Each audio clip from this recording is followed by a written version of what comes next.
আপনি যদি সারাক্ষণ চিন্তা করতে থাকেন, যদি ওই জিনিসটা থাকতো তাহলে আমি সুখী হতাম, যদি অমুক সমস্যাটা চলে যেত, ওই মানুষটা আমার জীবন দুর্বিষহ করে তুলেছে, যদি সে একটা বাসের ধাক্কা খেত, আমার জীবনটা কত ভালো হয়ে যেত। প্রতিবার বাস দেখলে আমি এই দোয়া করি। আমরা সব সময় নিজেদেরকে একথা বলে বুঝাই, যদি অমুক মানুষটি বা অমুক সমস্যাটি জীবন থেকে চলে যেত তাহলে জীবন কত সুন্দর হয়ে যেত, অথবা যদি অমুক দুঃখটি দূর হয়ে যেত তাহলে সবকিছু পারফেক্ট হয়ে যেত। যদি মানুষের পরিবর্তন হতো, যদি পরিস্থিতির পরিবর্তন হতো, যদি পরিবেশের পরিবর্তন হতো, আমরা এভাবে ভাবতে থাকি সবকিছুর পরিবর্তন হলে জীবন সুন্দর হয়ে যেত, তাহলে আমাকে আর দুর্বল থাকতে হতো না।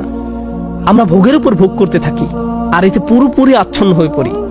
আর আল্লাহ আজ্জা জাল্লা বর্ণনা করছেন, জানো তুমি কত দুর্বল? তুমি একটি মাছির চেয়েও দুর্বল।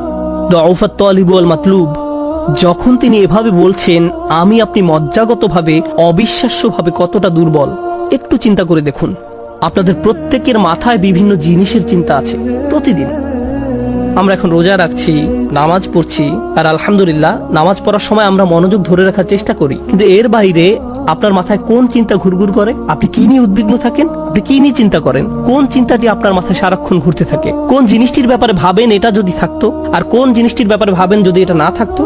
কারোর জন্য অসুস্থতা, কারোর জন্য ডিপ্রেশন, কারোর জন্য দুঃখ, কারোর জন্য হয়তো কোনো ব্যক্তি। কেউ কেউ ভাবেন যদি ওই মানুষটা আমার ব্যাপারে খুশি হতো। তারা অন্য একজনকে খুশি করার চিন্তায় মশগুল থাকেন। যদি আমার বাবা আমার উপর খুশি থাকতেন তাহলে আমি সুখী হতাম। কিন্তু আপনার বাবাও তো একজন মানুষ, তিনি যদি আজ খুশি হয়েও থাকেন, কাল হয়তো তার জীবন শেষ হয়ে যেতে পারে। তারপর আপনি কি করবেন? এরপর আপনি কোথায় দাঁড়াবেন? সুতরাং আমি আর আপনি এভাবে এসব জিনিসের পেছনে ছুটতে থাকি। আর এর পরের আয়াতে আল্লাহ আজ্জা ওয়া জাল্লা বলেন, মা কদারুল্লাহ হাক্কা কদরিহি, তারা আল্লাহকে যথাযথ মর্যাদা দেয় না।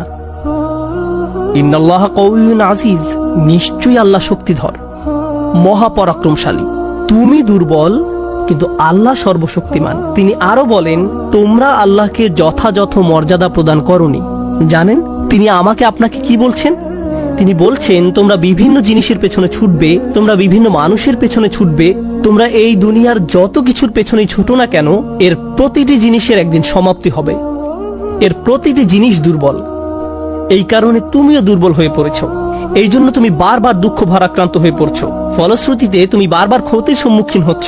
কিন্তু শেষবারের মতো যখন তুমি এই সিদ্ধান্ত গ্রহণ করবে, তোমার যত চাওয়া পাওয়া আছে তার মাঝে সবচেয়ে বড় চাওয়া পাওয়া হলো